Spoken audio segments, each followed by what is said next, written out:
este espacio, en esta mesa que nos convoca nuestro buen amigo el profesor Octavio Aristeo para reflexionar, analizar acerca de las aportaciones y o de las obras de Peter Sloterdijk a la ciencia política y a la comunicación. Y es muy placentero moderar una mesa con los académicos que yo considero nos pueden dar la mejor luz sobre la obra de Sloterdijk en esta facultad. Expertos conocedores en filosofía y teoría política.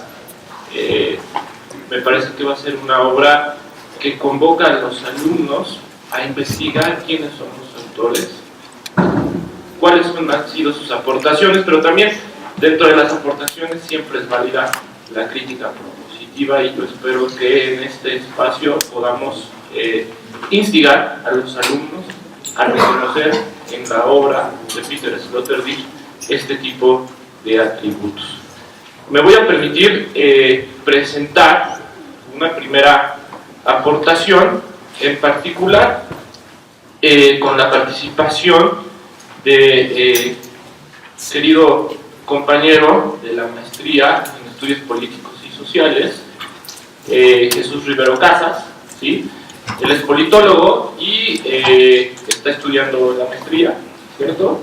Y también cuenta dentro de su bagaje académico ya con 2 estancias de investigación en Ottawa, en la Universidad de Ottawa, en Canadá. Y bueno, me permitiría cederle la palabra para dar inicio a este acto formal de análisis de la obra de Sloterdijk. Muchas gracias.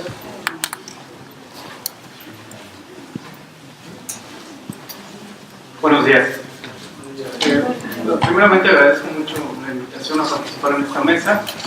Y bueno, es muy poco, y uno debe de decir poco cuando está al lado de mesas tan brillantes que están en la mesa, así que voy a ser muy breve y me voy a limitar a dar alguna introducción sobre el autor que hoy estamos comentando.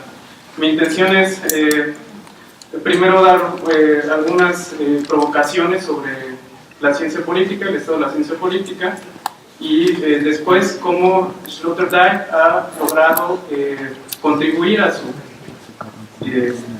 debate, al debate de algunos conceptos de la ciencia política. La filosofía está del auto, dice Sloterdijk, y yo diría que desde otro ángulo y con sus proporciones, la ciencia política también.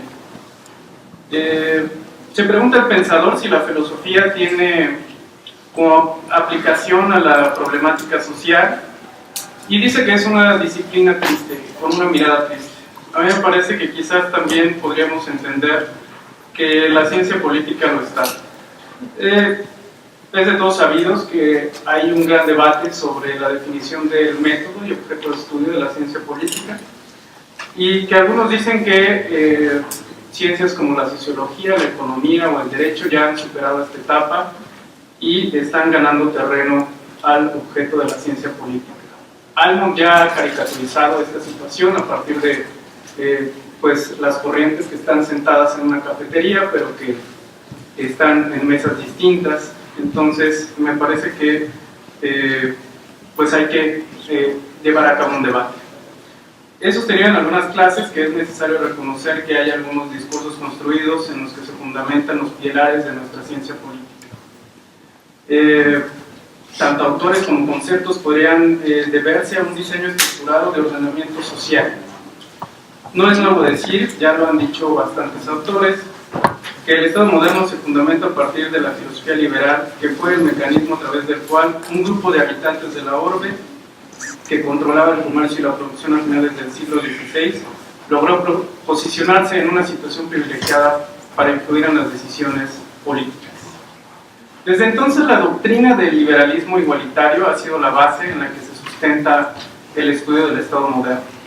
Hoy nadie pone en duda que la idea de igualdad entre los hombres se fundamenta en el justnaturalismo y esto ha permitido que una serie de filósofos políticos desarrollen obras monumentales.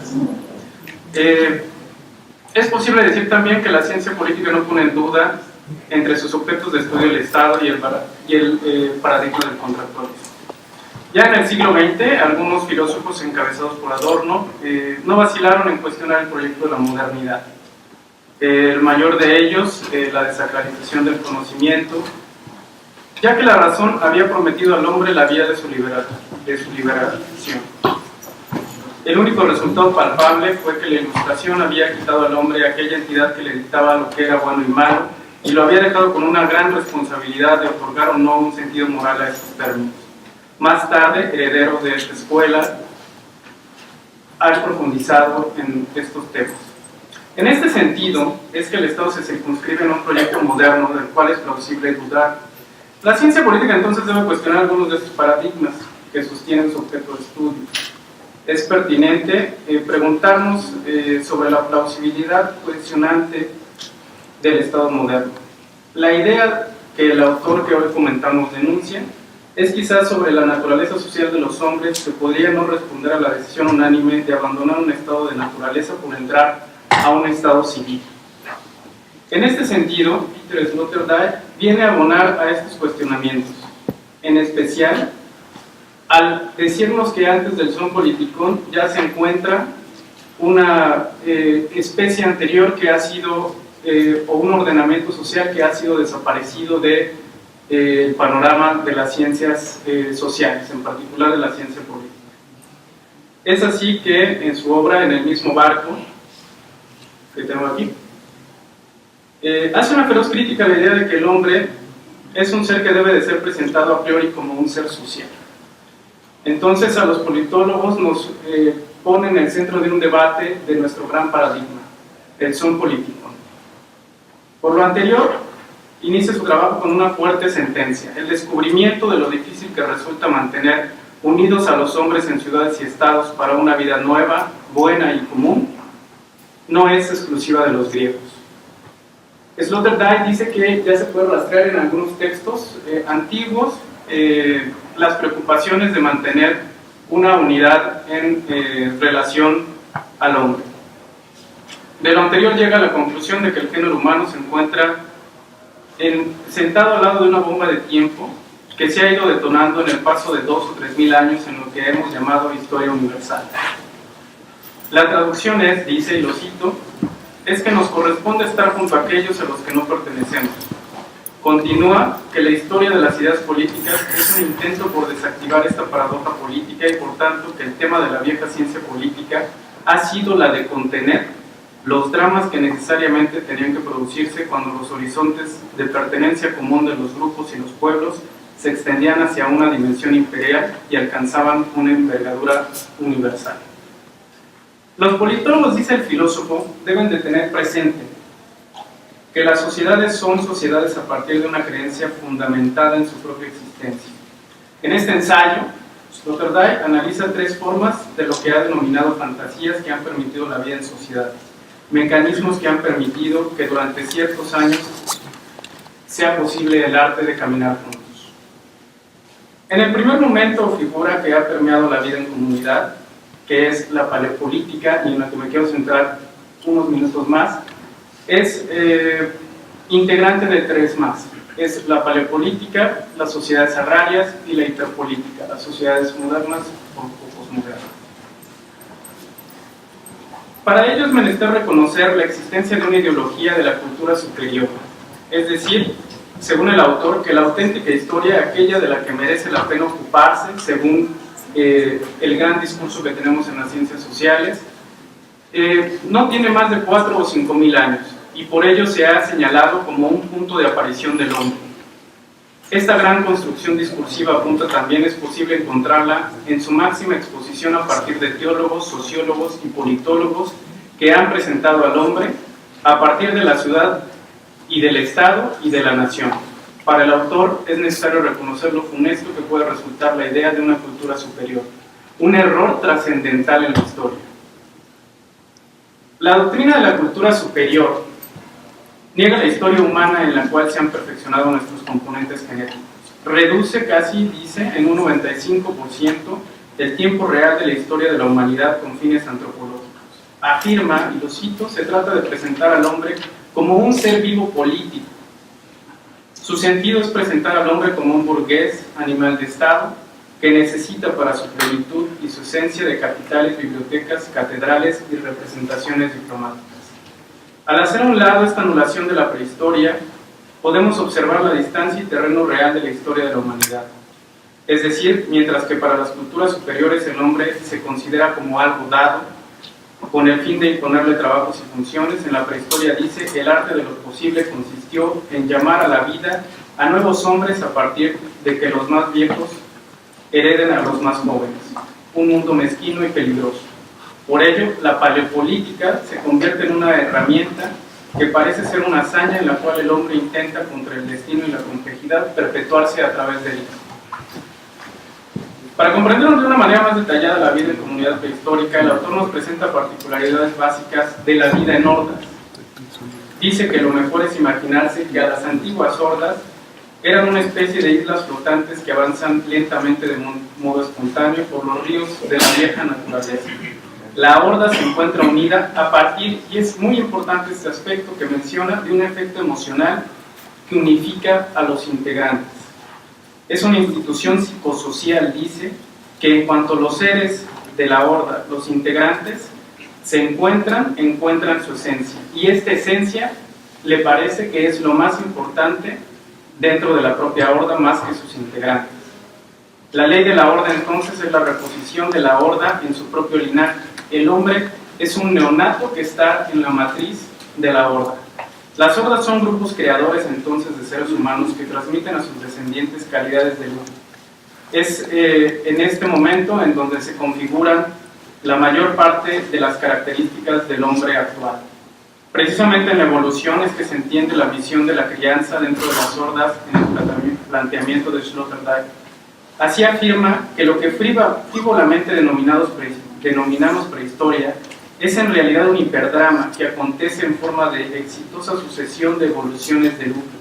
Es una cadena, dice, en la que se probó suerte como en un experimento de la forma humana. A partir de ello es que podemos explicar el Homo sapiens. Es también en las hordas que se configura la empatía y los vínculos emocionales que darán lugar a las culturas que vienen. De lo anterior se puede comprender también, dice el autor, que la vida en sociedad tiene diversos significados, entre ellos el vivir en lo que se llama rezago fantasmal, imaginario y acústico. La idea de que algo nos alberga y nos rodea, nos permite oír y ser oídos, es quizá también una especie de madre que genera y propaga unidad dentro de una familia. Es decir, que esta entidad psicosocial es lo que permite la unión y la convivencia en una entidad presocial de la prehistoria. Afirma también que para la horda primitiva seguramente le resultó tan difícil como lo es ahora para los estados nacionales y las sociedades multiculturales modernas. En suma, y para terminar esta pequeña introducción, para Sloterdijk la paleopolítica esconde lo que él llama la más antigua gramática de la pertenencia mutua, en donde se generaron los roles entre el viejo y el joven, masculino y femenino, y los tratos en los individuos. Entonces enfatiza que quizás la sociedad es tan solo una envoltura psicofísica en la que se da una relación de madre e hijo, lo cual se convierte en la inspiración de los posteriores grupos humanos que se desarrollaron en la antigüedad. El autor hace una advertencia y dice: puede ser que aún hoy no hayan desaparecido estas antiguas incubadoras humanas. Es decir, puede afirmarse que toda la historia ha sido una manipulación del campo madre e hijo. Así, para terminar, quiero comentar que en la política clásica se ha requerido reproducir este arte en grandes proporciones. Dice Sloterdijk que en lo político, el hombre político, el son político, nace entonces a partir de la necesidad de responder a esta pregunta: ¿cómo puede un grupo o un sistema social no fracasar en la idea de transmitir esa grandeza a las generaciones siguientes? Con eso termino, y es un preámbulo, es una aportación de Sloterdijk que nos permite llenar un vacío en la ciencia política, un espacio que muchas veces se tiene desaparecido el antecedente, se puede decir, del son político. Muchas gracias.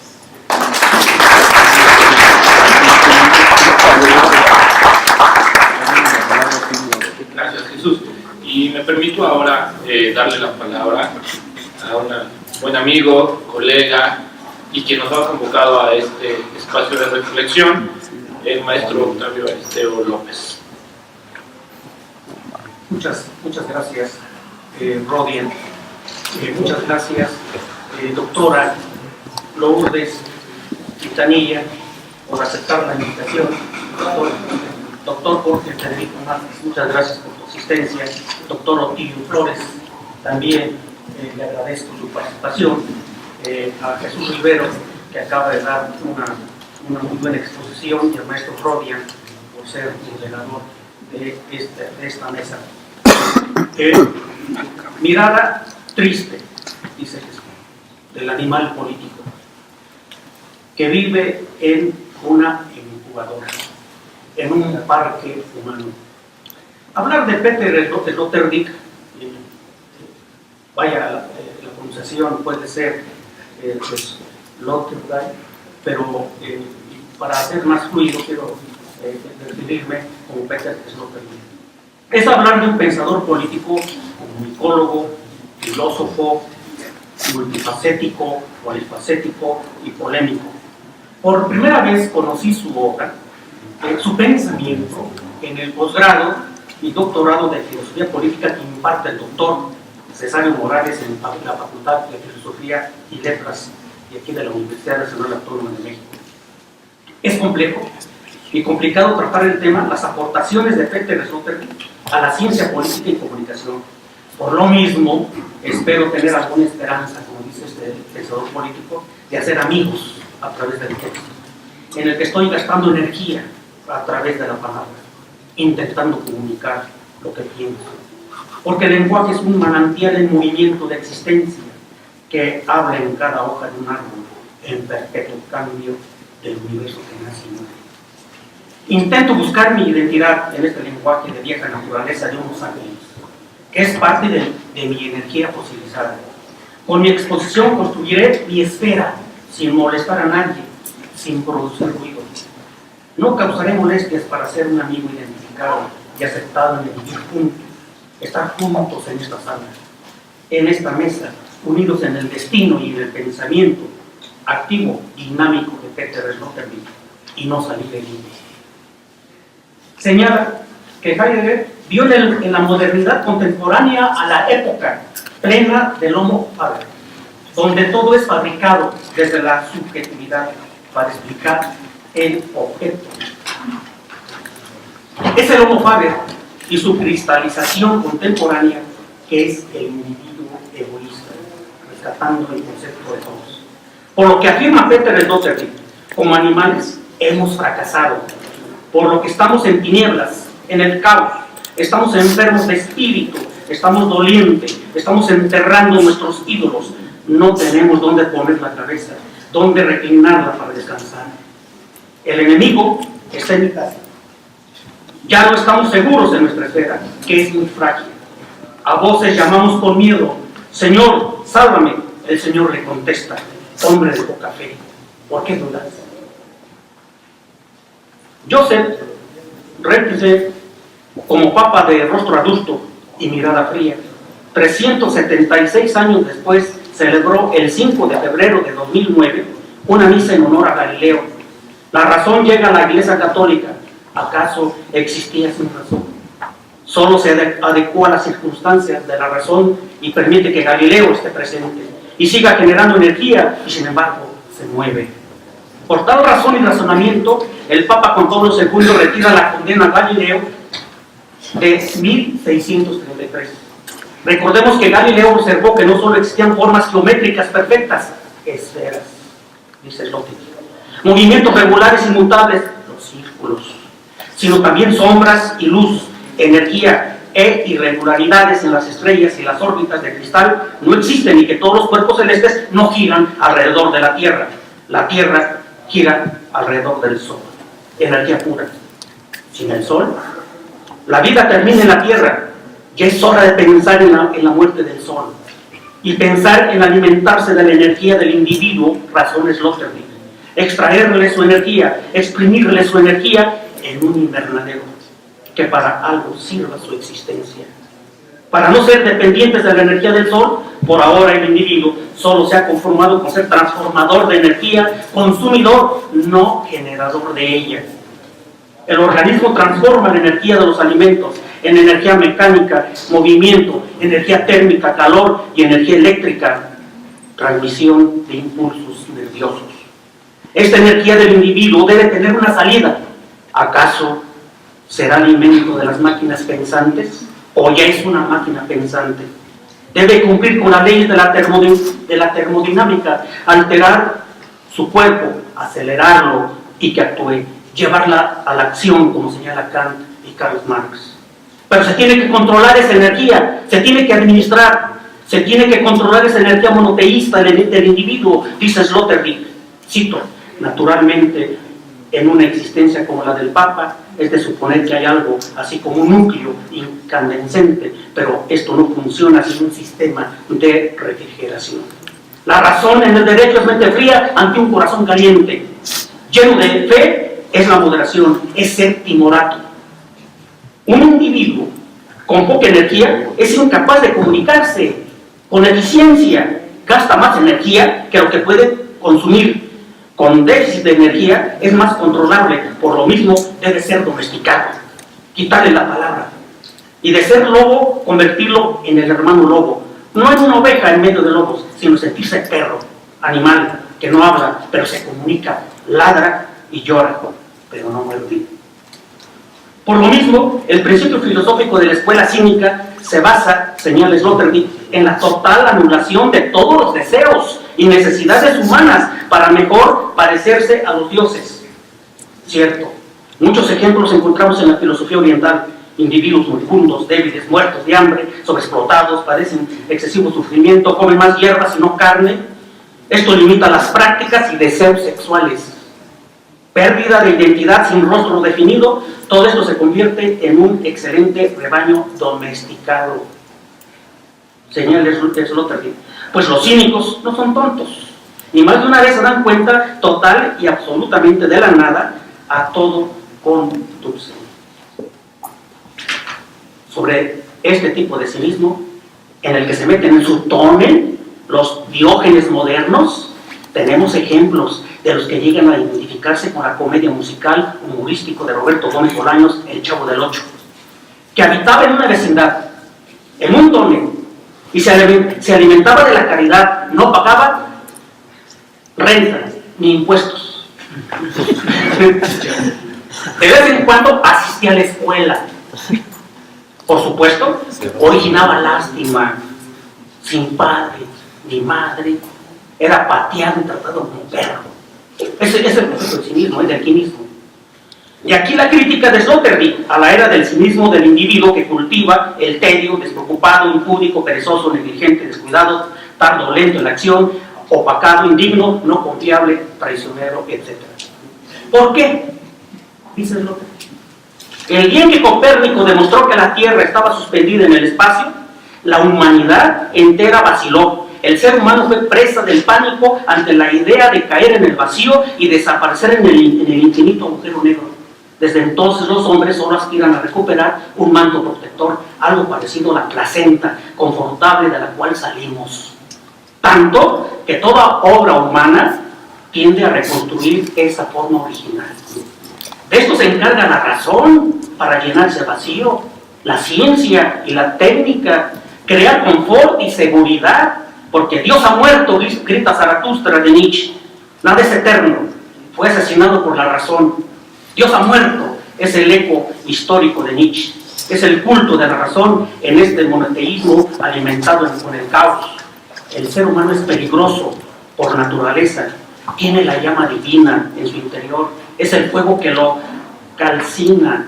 El Dios de la razón no es todo. El Dios de la razón, posesionado en el Estado de Derecho, causa desesperanza. Entonces el individuo invadido por esta agua negra que se convierte en el Estado de Derecho, con sus estructuras corruptas, podridas, pestilentes, cae en el vacío para reencontrar su razón de existir. Señala Sloterdijk, Los hombres son seres que se curan, guardan de sí mismos, que generan, vivan donde vivan, un espacio parquizado en torno a sí mismos. Ahora Dios es la razón y habita en los Estados Unidos. No en Israel, ni en el Vaticano. Por tal motivo, los jerarcas de la Iglesia Católica están entrando en razón. Solo el gobierno y las autoridades científicas de Estados Unidos tienen la razón. Se están apropiando y apoderando de la razón del mundo, la razón de la fe. La razón gira alrededor de este país. Por ello, el individuo tiene que amar a los Estados Unidos. Es la tierra santa, es la nueva tierra prometida. Los dioses viven y vienen de ahora de Estados Unidos, no importa su color ni su olor. Entonces, los cruzados salen de Norteamérica para conquistar el mundo con el dólar como espada. La guerra comercial, son los salvadores del posmodernismo. Esto les permite convertir en vasallos a los gobernantes débiles que estén a su servicio. Un buen vecino es una bendición. Ya no es el vecino distante, es el vivir juntos, y el vivir juntos crea complicidades. Pueden crear a sus enemigos, tienen la capacidad de diseñar un enemigo cibernético y enfermedades epidemiológicas, crear un mundo sin violencia, no es su objetivo principal, porque dice San Mateo que Dios no ha venido a traer la paz en la tierra. La mirada, la esperanza, los anhelos, los sueños, la felicidad del individuo está en Norteamérica, no está en Europa, ni en Asia o África. Sentencia Sloterdijk. Por ello necesitan mucha energía y la consiguen donde exista para ser creativos, dinámicos, fuertes como sus superhéroes, fuertes como el relámpago, el trueno y el rayo, para causar temor. Además tienen el don de repartir y multiplicar los panes. Los migrantes que aman a los Estados Unidos se sienten los salvadores de sus lugares de origen, porque ahí sueñan, no tienen pesadillas cuando despiertan en su lugar de origen y no necesitan soñar, necesitarán energía para trabajar. Si es que tienen trabajo. Perderán el apetito por no comer. Hasta el habla será escasa. Porque para hablar, para exigir sus derechos, para descodificar su discurso, necesitará energía, más si estudian. Para convertirse en hacedores de la palabra, identificarse con la palabra que pronuncia, palabras llenas de fuego y de energía, puede convertirse en lengua inflamada, revolucionaria, veneno mortal, mal, que al extenderse no puede ser frenado, solo con pactos y alianzas. Por eso, mis estimados profesores, llenen dulces a sus alumnos. Dice Jean-Paul Sartre, nunca las noticias son malas para los elegidos de Dios. Si eres el elegido, ya estás en el invernadero. Si el individuo obedece, no será castigado, tampoco premiado. Dios solo entiende a los pecadores, a las ovejas negras o extraviadas. Con los buenos es indiferente. Viven en su espera, felices y sonrientes. Y no tendrán noticias malas, vivirán para amar a sus gobernantes como un Dios, y así no tendrán miedo ni temor. Le preguntan a Sloterdijk si el sistema militar llamado Guerra de las Galaxias forma parte de ese gran invernadero. Contesta, desde luego, porque ellos son los guardianes de ese gran palacio de cristal, sobre todo de su superficie, una superficie que es muy frágil y al mismo tiempo muy elástica, que quiere cubrir a todo el mundo en una espuma gigante, una superesfera, pero hay que tener vigilancia al jardinero de ese invernadero, porque afirma Sloterdijk, de los norteamericanos cabe esperar una reincidencia en la democracia, pero en este momento están en su peligrosísima crisis monotemática que apunta hacia la autoabolición de la democracia. Desde el punto de vista de la teoría mediática, el fascismo es el monotematismo en el poder.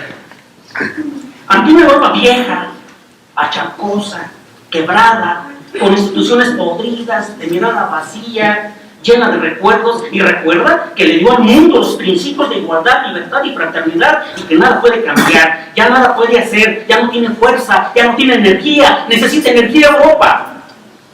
Se conforma practicando con su Revolución Francesa, con los infantes. Por ello Habermas cuestiona si es conveniente vivir en el pasado, soñar en un pasado que ya no existe. Allí se quedaron. Por ello clama con desesperación el Sloterdijk, Europa despierta, y dice que los europeos son cínicos, pragmáticos, que no es el sí mismo antiguo que le reclama a la naturaleza y renunciaba a las necesidades de la sociedad a llevar la vida de un perro feliz. Recordando a José Luis Portillo Pacheco, jefe del Poder Ejecutivo en México en 1981, decía: defenderé el peso como un perro cínico. La totalidad, el totalitarismo, en una sociedad compleja y caótica, donde todo oscila y cambia, solo es desgaste y consumo de energía sin un objetivo definido y productivo. Es el vivir en un mundo complejo que es propenso al totalitarismo, según la razón y la religión. Por ello necesita la Iglesia Católica reconocer a Galileo, porque la democracia ha fracasado para aliviar el dolor. Por lo que Sloterdijk desarrolla una fenomenología del espacio que ha denominado esferología, cuya obra es la trilogía Esferas, dividido en 3 tomos, que por cierto están carísimos, 1.000 pesos, 1.500. Burbujas, globos y espumas, que hacen referencia al espacio individual e íntimo del ser humano, el espacio común, geográfico y social, y la intención entre los diferentes espacios.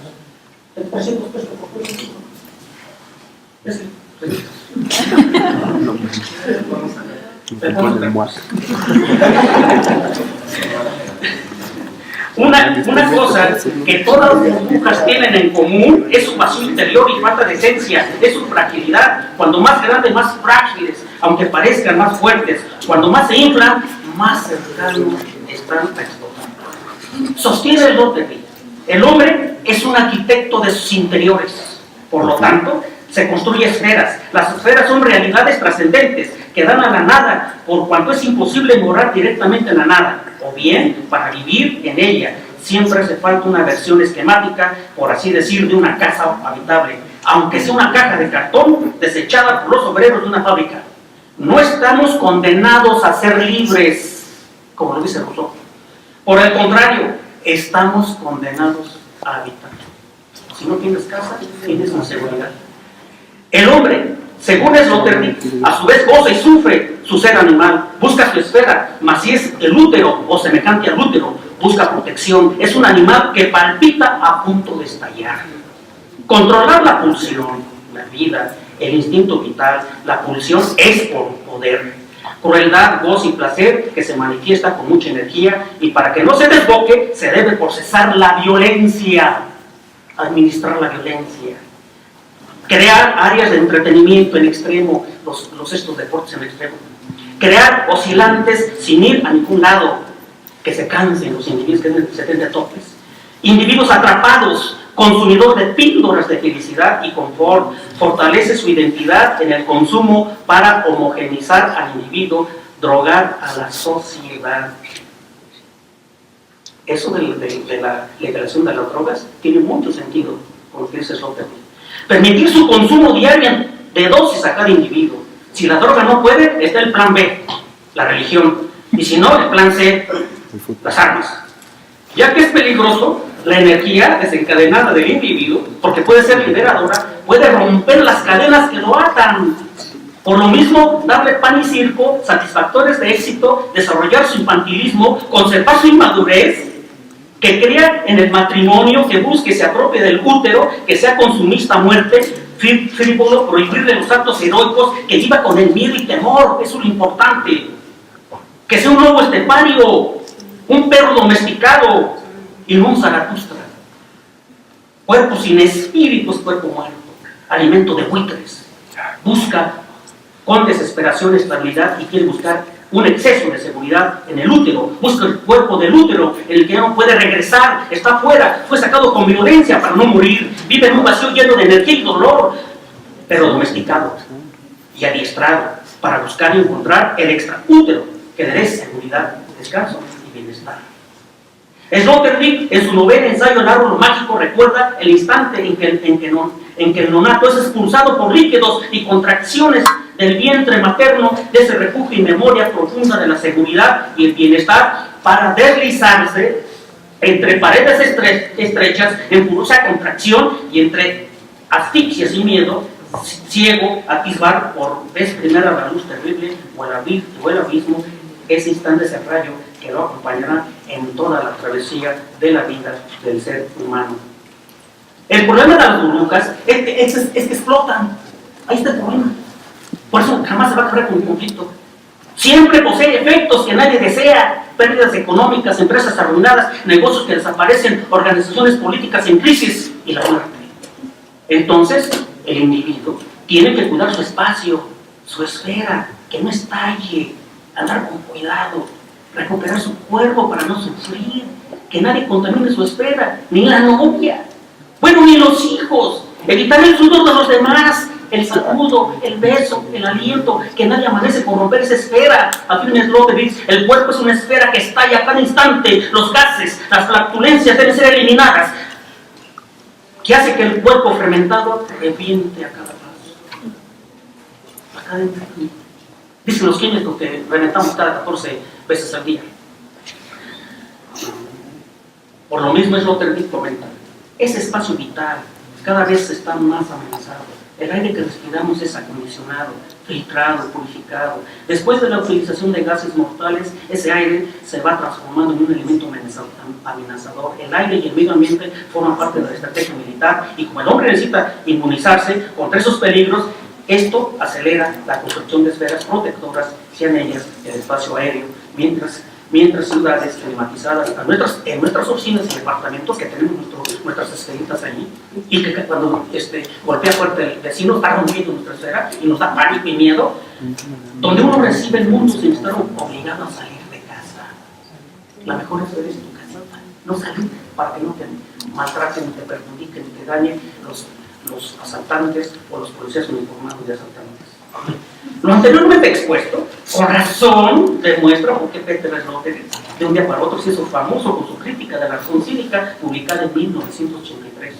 Analiza la República de Weimar de la década de los años 20 del siglo pasado y su desenlace político, la aparición de actitudes colectivas en las que se impusieron una forma cínica de entender la realidad. Los medios de comunicación masivo y las poderosas tecnologías actuales han devenido en una red que envuelve y circunda la totalidad del planeta.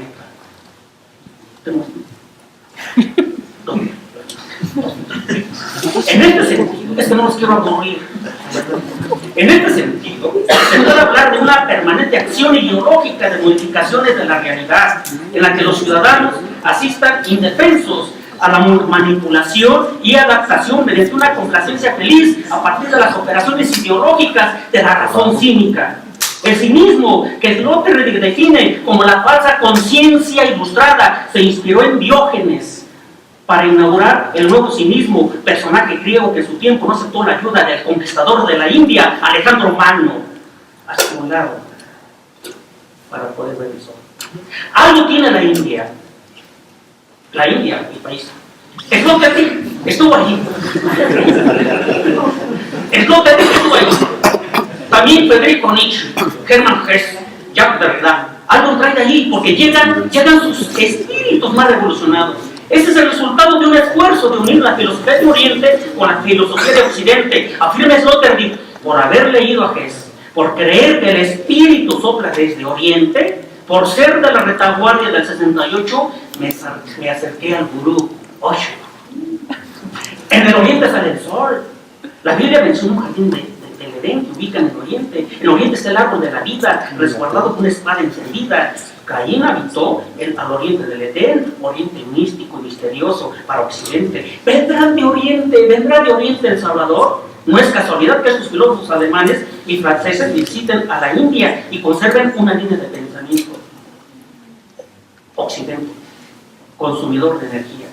El individuo es flojo, perezoso, apático, para trabajar no genera energía, solo la consume.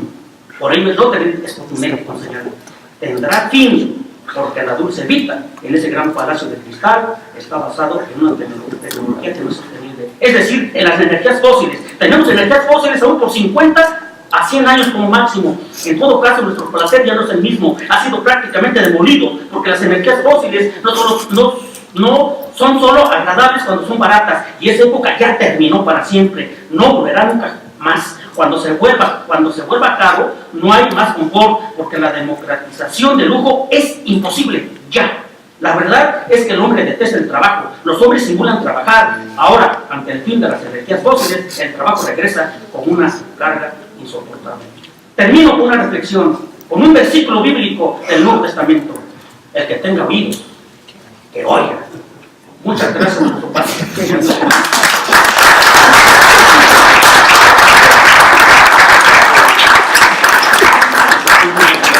Flavio, y no nada más por la invitación, sino por tan elocuente y preparada participación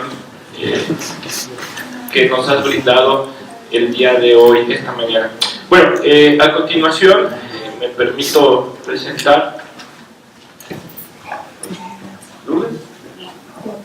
No, bueno, ninguno de los dos, ¿les parece? Autilio, al maestro Autilio Flores Corrales, tranquilamente, ¿no?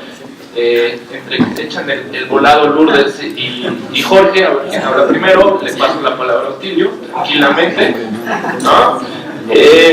Bueno, el profesor Autilio, el maestro Autilio, perdón, doctorante, aquí lo tengo como, candidato al grado de doctor, en filosofía lo tengo, y bueno, presenta próximamente, entiendo, su tesis doctora que lleva por título Ética sin fundamento, Dioníseos y los fundamentos del logos. ¿Es correcto?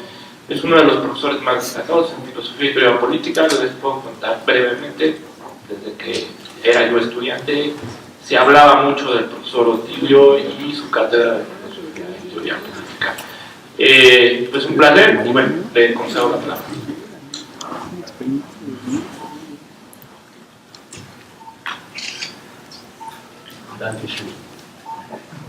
Muy buenos días, queridos universitarios. Es para mí un honor, un verdadero honor, compartir la mesa con nuestra querida profesora, maestra de muchas generaciones, muy querida profesora Lourdes Quintanilla. Es un honor estar en este momento compartiendo la palabra con Lourdes, con Jorge Márquez, y que nos puedan escuchar colegas, profesores de nuestra querida Facultad de Ciencias Políticas. Yo, más que venir a difundir libros, más que venir a hablar de Sloterdijk, porque bueno, finalmente es un asunto a veces casi trivial, traigo un breve texto, conferencia que titulé Miscelánea de vestigios filosóficos en torno a algunos sortilegios de la comunicación en la palabra humana. Lo ofrezco de buena fe, lo dedico a la Universidad Nacional. La comunicación humana se centra en la palabra, aunque no sea solo palabra, en el signo, en el símbolo, aunque signo y símbolo sean solo expresiones del misterio. La palabra es más que palabra, pues ella misma está hecha de silencio y a veces de vacíos evidentes, de vacíos cotidianos, de vacíos evidentes, de pautas y de partituras que la hacen una melodiosa sinfonía que encierra lo monstruoso, como lo sugiere Nietzsche o Safransky. Palabra transformada, dadora de vida, transformada en un laberinto de logos que permea a él polemos, y que es, en síntesis, la palabra, finalmente, un campo de batalla. Palabra instalada oscuramente en la expresión humana, pues en el fondo, quien habla tal vez sea solo el espíritu. Pero este asunto ni siquiera Hegel tuvo el tino o la osadía de sugerir. Espíritu por demás dionisiaco que se devela en esta eterna aletheia que se muestra y se oculta en la estética del fenómeno, en el espíritu órfico que decanta con melancolía, un eco que no se comprende, que deja intuir su profundidad en el abismo de quien la escucha. La danza que habla es un ritmo de la cultura, de la civilización y su derredor que cae hecho pedazos como inmediatez para la extrañeza que la poesía recoge en su haber de alcance político. En esa extrañeza de ese hacer, Pigmalión siempre se enamora de Galatea. Nos enamoramos finalmente de nuestra obra. Palabra humana que se rompe con la rotura del ser que se presenta desde el origen. Palabra descompuesta, incompleta, fragmentaria, que deja en la orfandad al que se aleja de su ser divino. Palabra que recuerda, palabra que recurre al artificio, pues solo habla consigo misma en un circuito que hace imposible todo lo demás.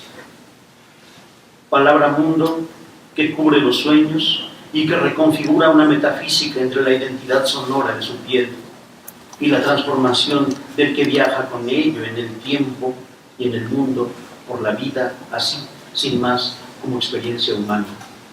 Hay que hablar de la palabra para dotarla de contenido, ahora que finalmente todo el mundo habla y se encima realmente con el habla, dando solo un ruido ensordecedor entre nosotros de manera evidente.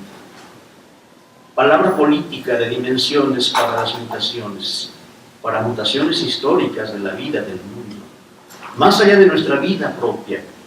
Palabra herencia, palabra raíz, palabra matiz, tierra fértil para el fruto anhelado. Por ello, las ineludibles transformaciones de la óptica del pensamiento político deberán abrirse y horizontalizarse en la expresión cambiante ante el inevitable encuentro para el reconocimiento en los tiempos inmediatos por venir. Vienen los que hay que reconocer y vienen también atrás de ellos a los que debemos reconocer. Y llegan tiempos en los que se pondrá a prueba la propia cultura y el peso de las palabras de este tiempo. Vienen tiempos y llegarán forasteros otra vez, sobre todo en el reordenamiento que exige la globalidad y las carencias propias que hemos heredado de un sistema educativo y cultural simplemente hecho a modo y de forma sumamente trivial entre nosotros. Y sin embargo, la visión del movimiento de la palabra no es meramente circunstancial o coyuntural.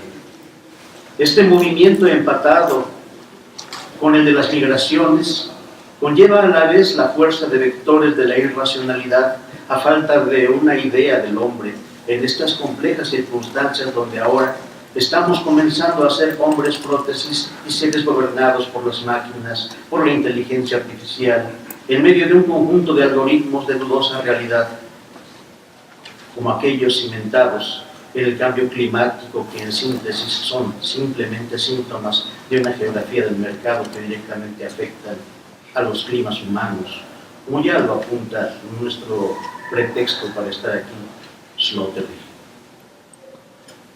Desde la antigüedad, los espectros del sonido son los que permean lo que define a nuestro tiempo y al tiempo mismo. Espectros del desastre y de la sublimidad de esta era y de todas las eras de la pobreza y de la riqueza como suma de contradicciones donde, como dice Buda, todo es perfecto. Por ello, el desarraigo de la palabra depende de la fuerza de la tierra y no del dinero.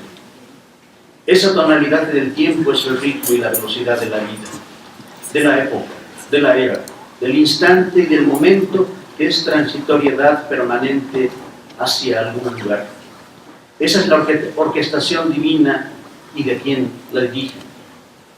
Es la maestría de una mente o una arquitectura para la extrañeza que se piensa a sí misma y no se piensa, que simplemente es.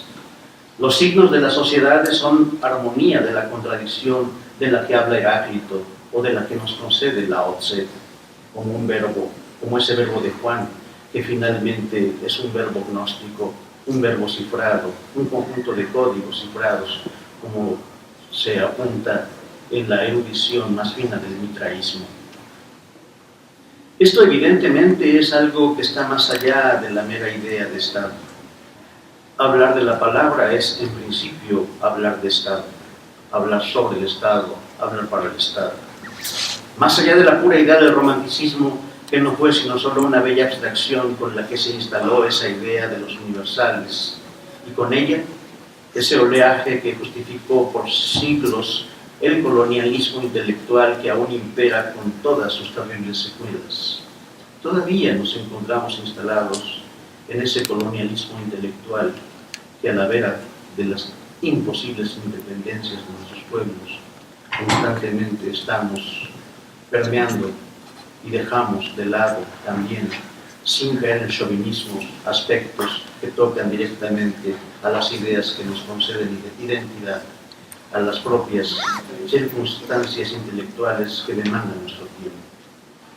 Por lo tanto, este tiempo, pese a ser cercano a las dimensiones de un mundo de las informaciones, nos hace pensar que la información en sí misma no contiene verdad, que esa pléyade de información es solo un cúmulo de datos que se desintegran en sí mismos y en su posible sentido, dándole a este sentido el pragmatismo, no de la alteridad, sino de una continuidad que solo ha generado pobreza entre la miseria y más miseria entre la ignorancia, que ha sepultado a la ciencia e incluso que ya hoy ha sepultado la filosofía. Hoy nos vienen con los cuentitos de Rational Choice y un conjunto de formas pesadas, asumiendo o pensando que esa es la tendencia del pensamiento político. Un conjunto de pensamientos que convocan hacia un sentido o un sentimiento de una muerte paulatina de la filosofía, de una muerte inquebrantable, de un conjunto de algoritmos que nos falta todavía repensar, replantearlos. Por eso es importante, por ejemplo, un conjunto de obras como estas. Octavio Paz, Pensar el tiempo, del profesor Edmundo Rodríguez.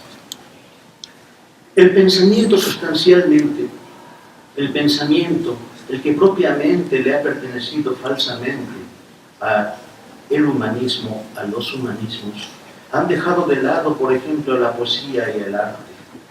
Se ha enterrado por su propio peso a costa de los sueños de la razón, y la razón ha quedado desplazada por el placer, sociedades y sujetos del querer tener más, del querer tener más como si ese acto del querer fuese genuino y no fabricado a modo en un circuito donde un proyecto educativo de Estado es clave, tanto para su reproducción, como si fuese un modelo de salvación, como para poder transformar las cosas. Requerimos replantearlos seriamente qué estamos haciendo con la educación, particularmente en la universidad pública.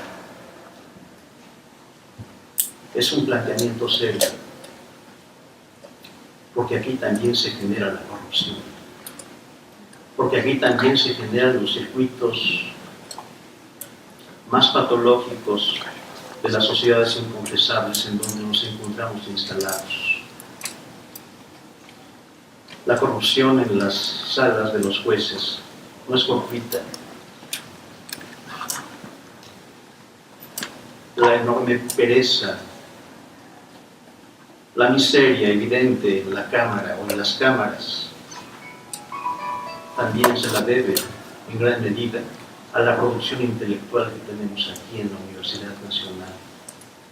Por eso, en ese acto de esta paideia como formación de hombres, es cardinal la comunicación, es decir, pensar en el verbo, pensar en el uso del verbo, y pensar en el uso del verbo es pensar en el uso del silencio, de la acción del pensamiento, y no solamente en el poder instalarnos en una camarilla de cuates para poder hablar a gusto, porque nadie nos puede escuchar, ni de lejos allá afuera.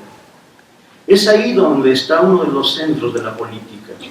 La política es la confluencia y el ritmo de eso que estalla en el habla y en el silencio, en el sentido y en la pérdida de sentido, sobre todo en esta era planetaria donde los enclaves pueden ser planteados sin ese derrotismo intelectual, como la apunta Peter Sloterdijk, dirigiéndonos hacia una teoría del presente, hacia un arte de la instalación, o como lo señala Clément Rosset para subir a escena, sin esa vocación caínica y caníbal como babélica, donde no queda claro hoy por hoy quién es Abel y quién es Caín.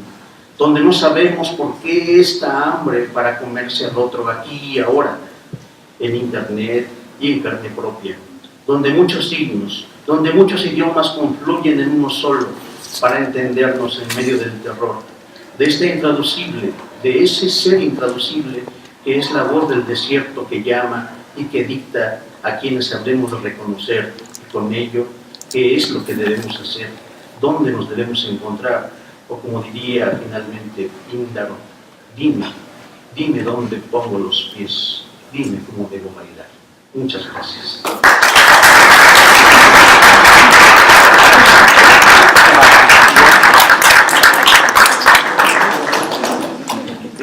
Gracias, maestro Cuasi. Bueno, me permito presentar ahora al doctor Jorge Federico Márquez Muñoz, ya conocido por ustedes. Es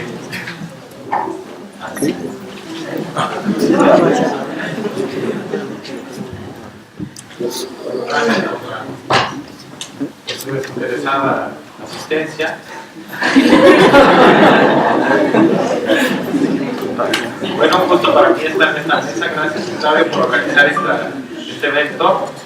Agradezco especialmente a los profesores que nos acompañan. Gracias. Yo no está por punto extra aquí. Agradezco mucho pues, a Lourdes que haya aceptado esta invitación que te hace Octavio, el mensajero para esta invitación. Otilio, pues qué gusto, hace mucho que no compartíamos una mesa, a pesar que compartimos muchas de nuestras debilidades intelectuales. Jesús, gracias, y Rodia, pues gracias por tu moderación. Yo voy pues es que un moderador que es moderado, se agradece, porque normalmente los moderadores se convierten en otro ponente, pero un moderador moderado pues, se agradece. Yo voy a hablar específicamente de, bueno, a mí me invita Aristeo a esta mesa por la revista que hicimos hace algunos años, La Razón Cínica, justamente a propósito del libro de Peter Sloterdijk, y que tuvo mucha importancia en alguna época en donde Lourdes Quintanilla era una de las principales promotoras de esta revista, escribió muchas veces, y bueno, fue un bonito proyecto aquí de revista electrónica en la Facultad de Ciencias Políticas. Por eso mismo voy a referirme específicamente a ese libro, que después de ese libro pues, hizo una obra inmensa. Este autor, ya han hablado bastante de las esferas, la espuma, la jaula de cristal y todas las metáforas que son muy interesantes de este autor. Lourdes hablará más específicamente, supongo, sobre las esferas, porque recuerdo que ella es una conocedora de esta obra inmensa. Este autor, como decía Octavio, no solo muy caros, sino muy grandes y muy difíciles de leer estos libros, ¿no? Son libros muy eruditos, muy difíciles. En 1981, Peter Sloterdijk concluyó su obra Crítica de la Razón Cínica. Fue publicado hasta el 83. En Alemania, un país que valora mucho la cultura, me pone optimista esto porque pensar que en ciencias políticas mis libros solo tardan año y medio en ser publicados, pues veo que Sloterdijk tarda 2 años. Entonces yo veo que hay una gran eficacia en el mundo editorial mexicano. El objetivo del texto era realizar un recorrido por las etapas del pensamiento moderno desde una perspectiva química, porque él hace la distinción entre cinismo y quinismo. El cinismo le parece muy vulgar, propio de nuestra época, y el quinismo es toda una filosofía en donde hay una ascética y una crítica permanente, y sobre todo un escepticismo y una autocrítica permanente. Eso es el quimismo. Desde una perspectiva química, es decir, tal y como si Diógenes de Sinope, el perro, fuera nuestra guía. En lugar del solemne estilo de los filósofos académicos, el Diógenes posmoderno ha elegido la ironía y la psicosomática como estilos de exposición. Todo comenzó en la celebración del centenario de Crítica de la Razón Pura de Kant. Y pongo una cita: rara vez ha podido tener lugar un centenario que haya transcurrido tan áridamente como este. es una celebración sobria en la que los eruditos no salen del gremio. 600 investigadores de Kant reunidos en Maguncia. No es, por supuesto, ninguna sesión de carnaval. A 313 kilómetros de ahí, en Múnich, el Sloterdijk celebra de otra manera. ¿Qué pasaría si el celebrado apareciera personalmente entre los contemporáneos? ¿Quién se atrevería a conceder a Kant una mirada prospectiva sobre la historia a partir de 1795, año en el que el filósofo publicó La Paz Perpetua? ¿Quién tendría los nervios suficientes para informarle del estado de la Ilustración, que él definía como la salida del hombre de su minoría de edad autoculpable? Me imagino que el bello humor de Kant nos ayudaría a salir de nuestra estupefacción, pues efectivamente él fue un hombre del siglo XVIII tardío, en el que ni siquiera los racionalistas eran tan estirados como muchos de hoy, que se hacen pasar por informales. Acaba la cita. Crítica de la razón cínica poco se parece a la crítica de la razón pura. Mientras la primera posee un estilo ordenado y redundante, el del cínico no pretende la construcción de un gran sistema, ni busca tener la última palabra respecto a los temas en el tratado. Tampoco Kant se parece a Sloterdijk, el primero considerado por Bertrand Russell como el prototipo de los primeros filósofos profesionales, contrasta con el segundo. En lugar de la crítica ilustrada clásica, la razón cínica pretende más trabajo de animación, en el cual, desde un principio, quede sentado que esta crítica no consiste tanto en un trabajo cuanto en una relajación del mismo. El siguiente tema que voy a abordar se llama la verdad desnuda. La filosofía occidental heredó la seriedad de las religiones axiales.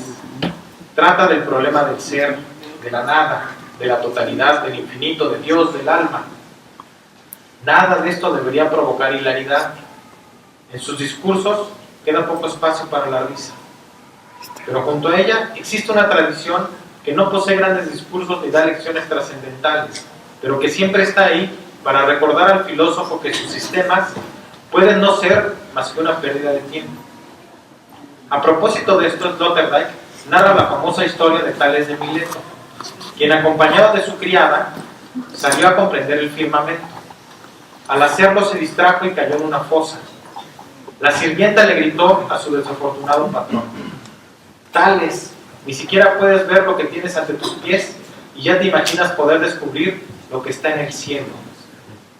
¿No? Como ya nos recuerda bien Lourdes con sus lecciones sobre la muchacha Tracia, ¿no? Esta historia se ha contado miles de veces. La función del quimismo es la del desenmascaramiento de quienes dicen tener la verdad. Pero Peter Sloterdijk no pasa por alto que los desenmascaradores a la vez suelen creer tener la verdad. Por ello, habla del desenmascaramiento de los desenmascaradores. Así, la Ilustración, crítica del clero, fue criticado por los nihilistas del siglo XIX y XX, y entre ellos Heidegger. Este, a su vez, fue desenmascarado por Peter Sloterdijk en un ejemplar capítulo de Psicología Social sobre el nazismo y el sé.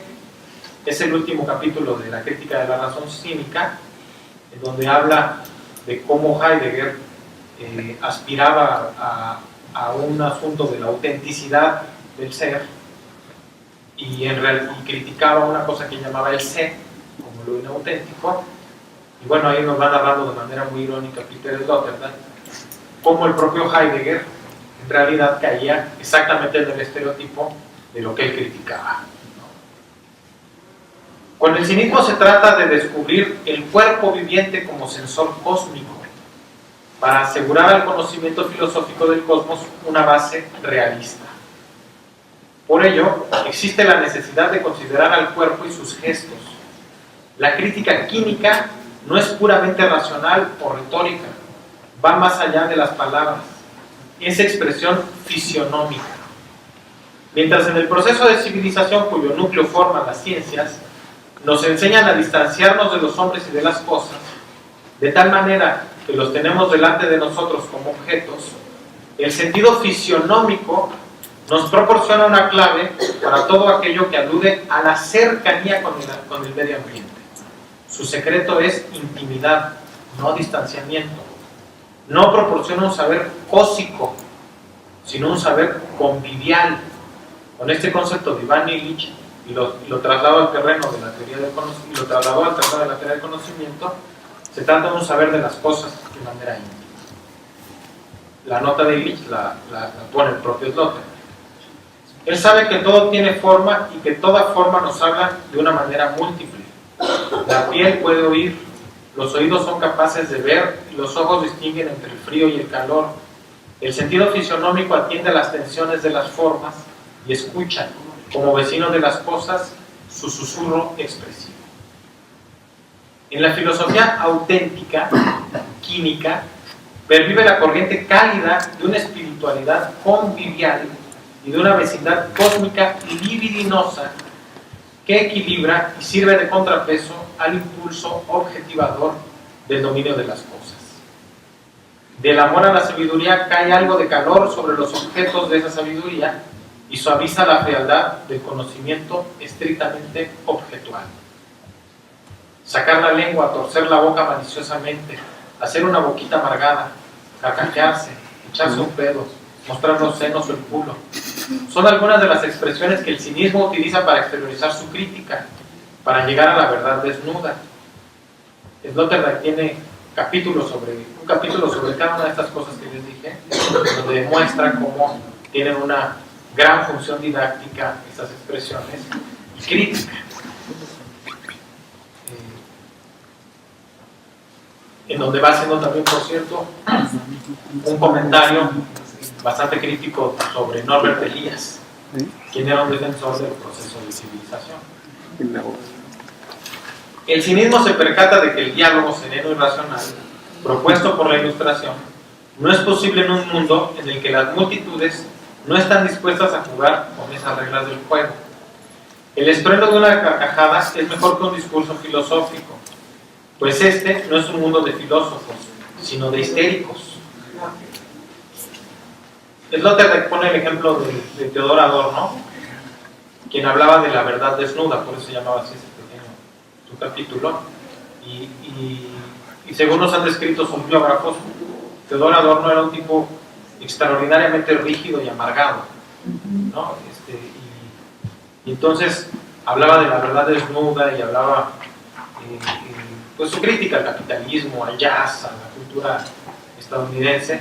Y un día que llegó a la Universidad de Berkeley, una estudiante se acercó a él y le dice: usted que habla de la verdad desnuda, mire esto, y le enseñó los senos, ¿no? Y entonces parece que esto le causó una gran conmoción a Theodor Adorno, ¿no? Y un infarto. Bueno, esa es la verdad desnuda. Y Sloterdijk habla de los cinismos modernos, los neoquímicos. Para él, en cada actitud, en cada gesto, en cada diálogo que utiliza la ironía, podemos ver un Diógenes retornante. Pero aún más, vale la pena imaginar al perro en el mundo contemporáneo. Voy a leer una cita larga, con eso casi termino.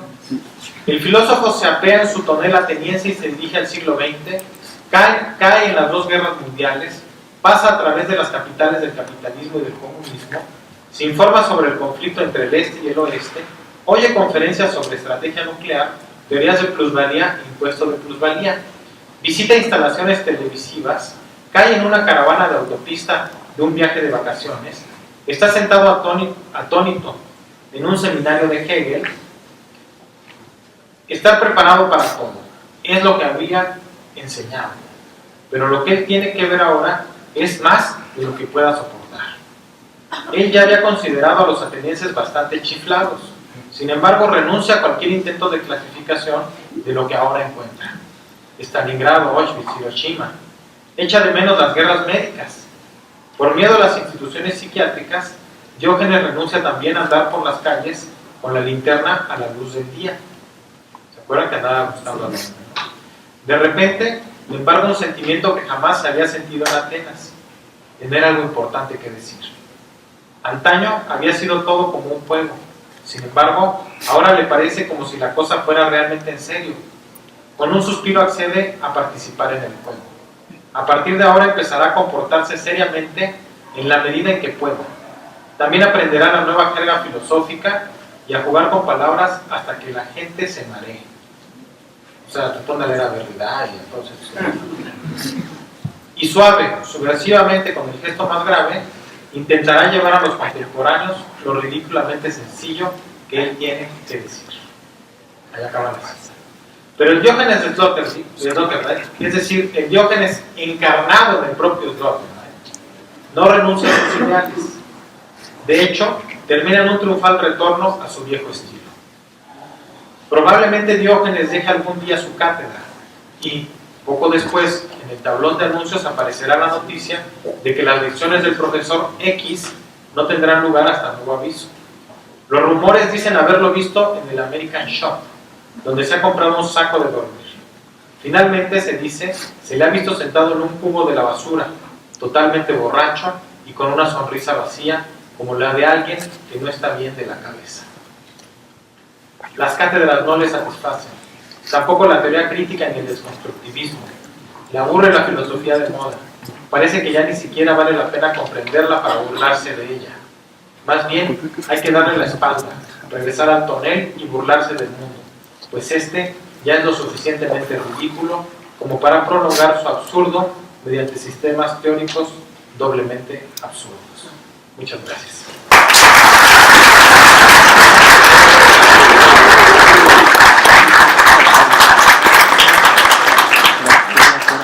Bueno, y un honor, gracias Jorge, un honor presentar a la doctora Lourdes Quintanilla. Gracias.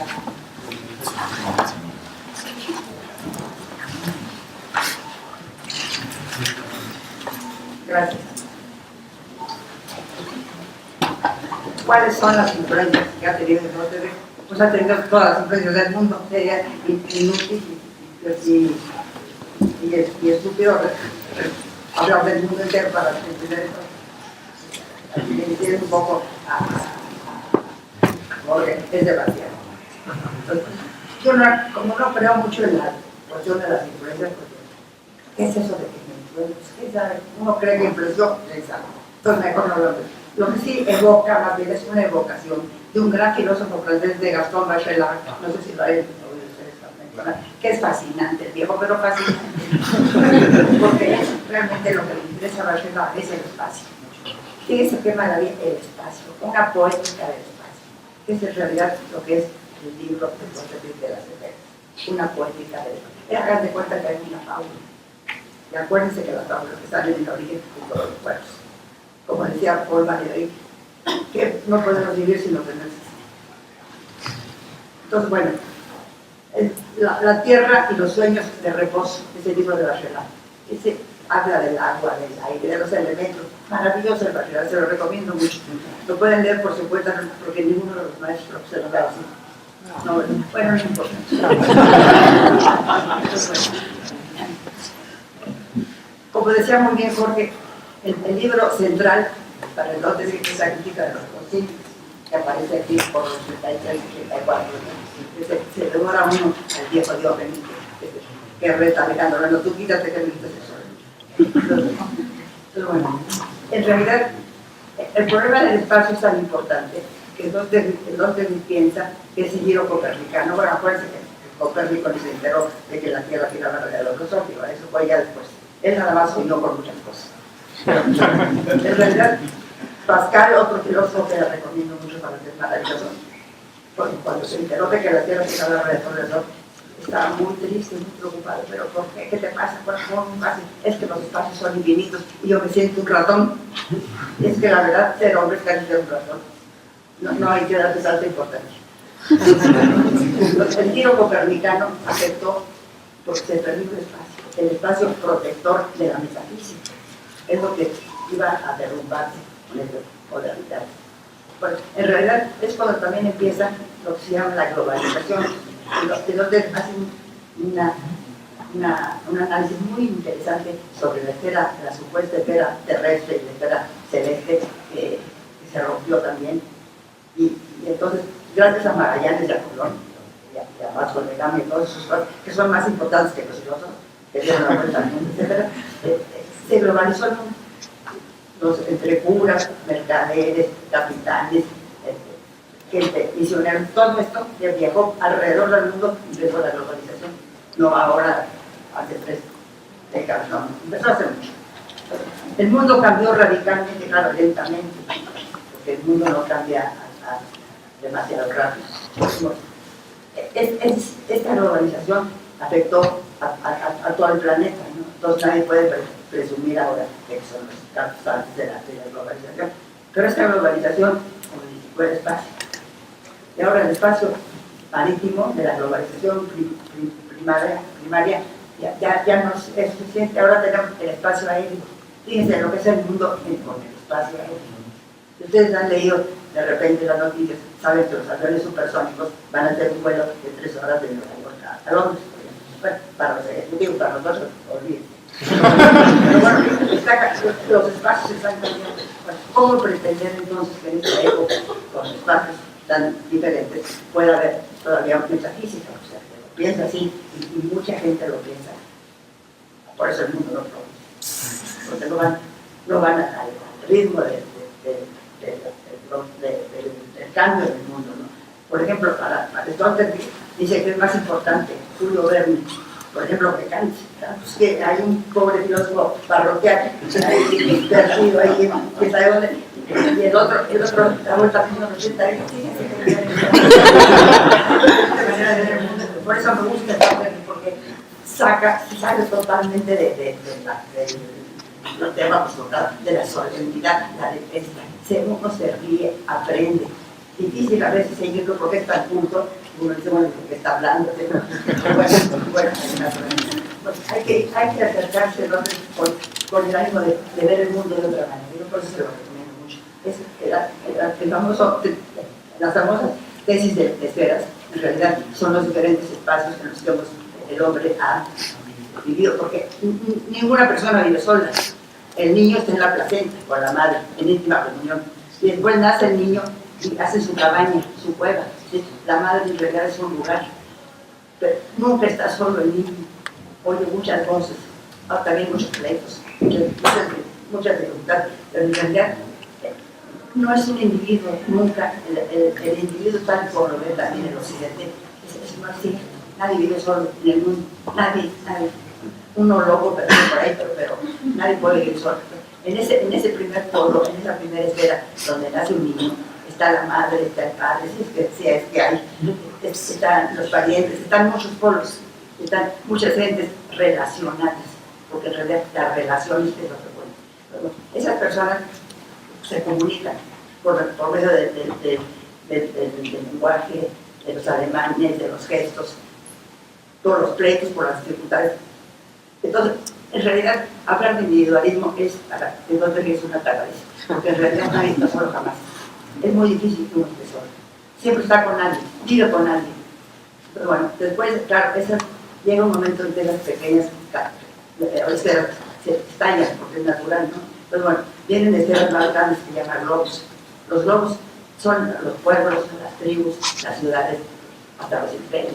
En realidad, cuando uno recorre este segundo tomo de la teología de las esferas, está asistiendo a una clase de historia universal maravillosa, donde nadie ha dicho lo que ha dicho, y de repente aparece Platón cuando nadie se imaginaba que aparece, y lo analiza en 10 libros, líneas, y uno dice, bueno, pues, ¿quién es ese Platón que yo no conocí? Porque ha leído a todo el mundo, y a todo el mundo decía, la cultura es inmensa, es la ironía, la manera de ver el mundo es lo que fascina de todo. Es el don porque es toda la física. Entonces, bueno, ya que llega uno por fin a la modernidad, y obviamente desde esta porque si se dan cuenta, ya no tenemos espacio, tenemos espumas, como le llama él, ¿no? Acuérdense que bueno, que Afrodita nació de espuma, ¿no? Que toman en serio todo la espuma. Ustedes ven la arquitectura moderna, la más moderna que hay en los países, en Los Ángeles, en Estados Unidos. Ya parece que no hay lugar para que uno viva. Son como espumas que se ven en el horizonte, ¿no? Ya no se sitúa uno firmemente en un lugar. Entonces, pero así es el mundo. Entonces, ya los individuos, si es que todavía se puede pensar en los individuos, están más solos que nunca. Por eso les llama los siglos, como les llaman en Europa y en Estados Unidos. por lo que sea, porque no se entendió uno con quien sea, vive solo. Y solo hay muchas cosas. Bueno, habrá que aprender a vivir solo, piensa, pero bueno, pero de todas maneras, no es un mundo atomizado, porque acuérdense que los átomos tienen moléculas, ¿no? Siempre hay una molécula, pues bueno, el amor también estudia por ahí. Entonces, bueno, en realidad, acercarse a los que es acercarse a otro mundo, acercarse, olvídense de la academia y de esas tareas, ¿no? Acercarse a otro que es acercarse al mundo, un mundo diferente, irónico, justo, preparado, sugerente. Hay muchas cosas que pensar. Puede uno estar de acuerdo con él, que es difícil, porque sabe tanto de que mejor yo no digo nada. Pero bueno, yo les recomendaría mucho que lo lean con todo cuidado. El último libro que yo leí se llama Los monoteísmos. En realidad él habla de 4 monoteísmos: el Islam, el judío, el cristiano y el marxismo.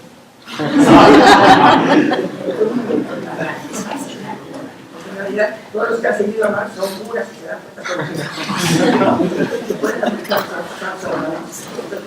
La crítica es ese modelo, pero con una gracia, con una cultura que vale la pena leer. Yo nada más estoy aquí para recomendar esa lectura, porque es muy enriquecedora, muy viva y siempre sugiere muchas preguntas. Más preguntas. Muchas gracias.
En este espacio, en esta mesa que nos convoca nuestro buen amigo el profesor Octavio Aristeo para reflexionar, analizar acerca de las aportaciones y o de las obras de Peter Sloterdijk a la ciencia política y a la comunicación.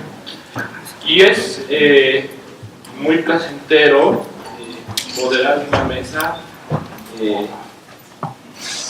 con los académicos que yo considero nos pueden dar la mejor luz sobre la obra de Sloterdijk en esta facultad. Expertos conocedores en filosofía y teoría política.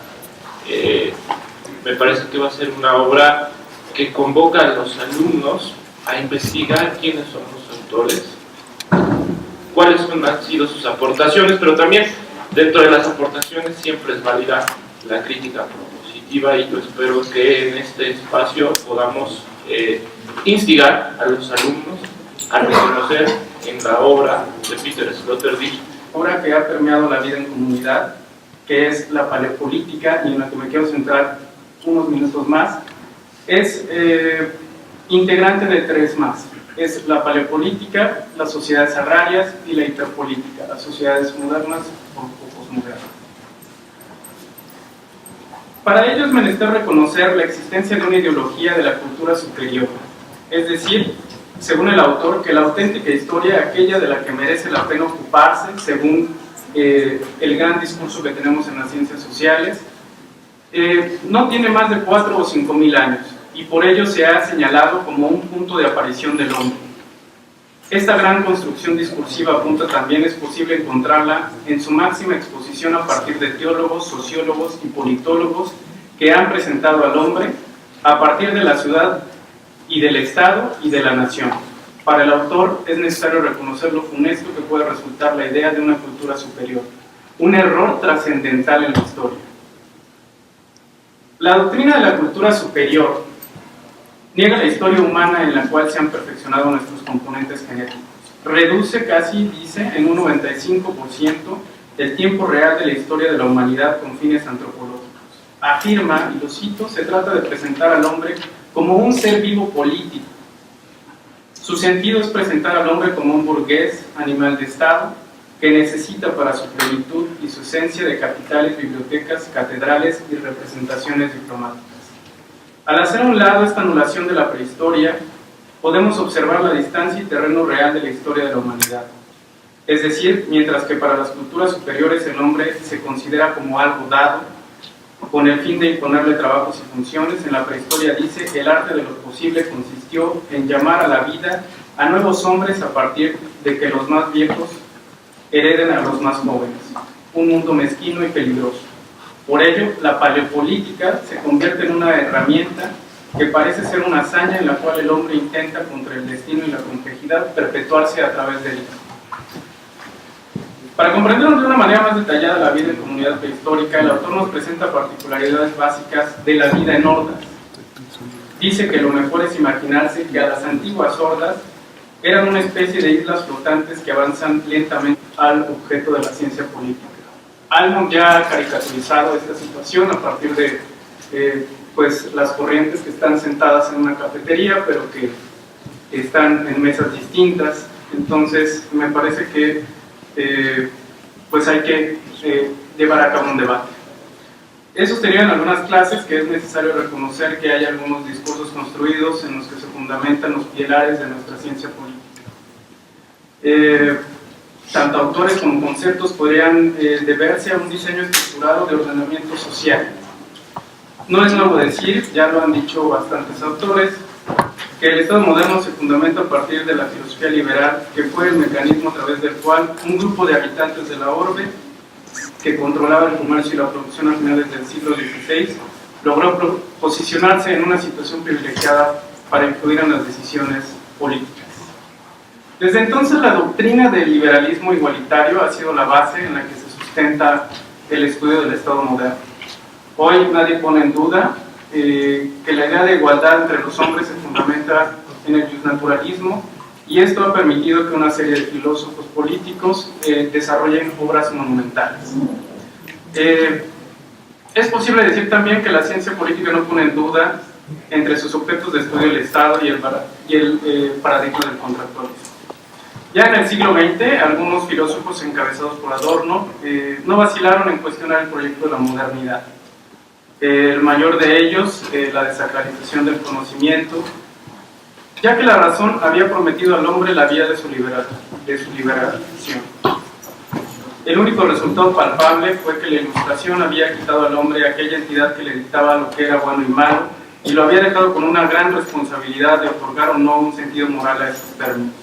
Más tarde, herederos de esta escuela han profundizado en estos temas. En este sentido, es que el Estado se circunscribe en un proyecto moderno del cual es plausible dudar. La ciencia política entonces debe cuestionar algunos de estos paradigmas que sostienen su objeto de estudio.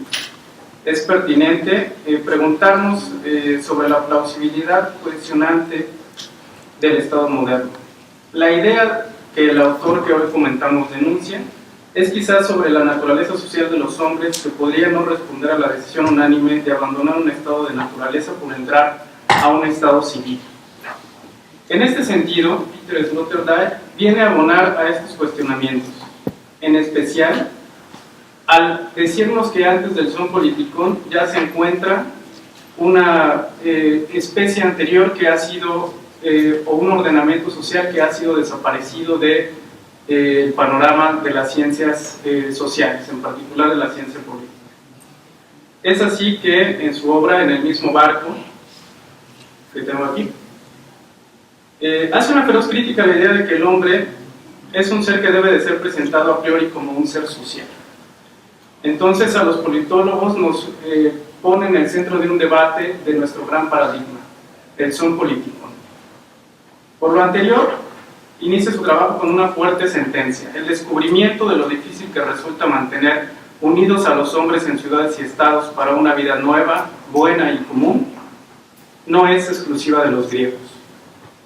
Sloterdijk dice que ya se puede rastrear en algunos textos antiguos las preocupaciones de mantener una unidad en relación al hombre.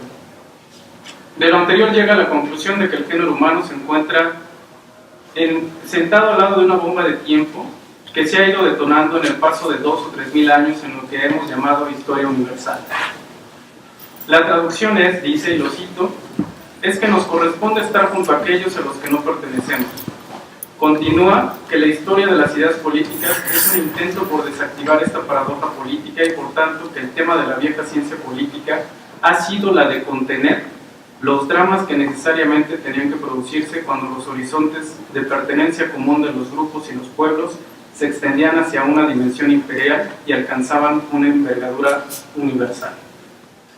Los politólogos, dice el filósofo, deben de tener presente que las sociedades son sociedades a partir de una creencia fundamentada en su propia existencia. En este ensayo, Sloterdijk analiza 3 formas de lo que ha denominado fantasías que han permitido la vida en sociedad, mecanismos que han permitido que durante ciertos años sea posible el arte de caminar juntos. En el primer momento, este tipo de atributos. Me voy a permitir presentar una primera aportación, en particular con la participación de querido compañero de la maestría en Estudios Políticos y Sociales, Jesús Rivero Casas, ¿sí? Él es politólogo y está estudiando la maestría, ¿cierto? Y también cuenta dentro de su bagaje académico ya con 2 estancias de investigación en Ottawa, en la Universidad de Ottawa, en Canadá. Y bueno, me permitiría cederle la palabra para dar inicio a este acto formal de análisis de la obra de Sloterdijk. Muchas gracias.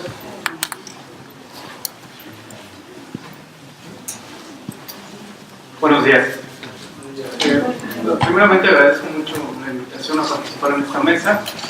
Y bueno, es muy poco, y uno debe de decir poco cuando está al lado de mentes tan brillantes que están en la mesa, así que voy a ser muy breve y me voy a limitar a dar alguna introducción sobre el autor que hoy estamos comentando.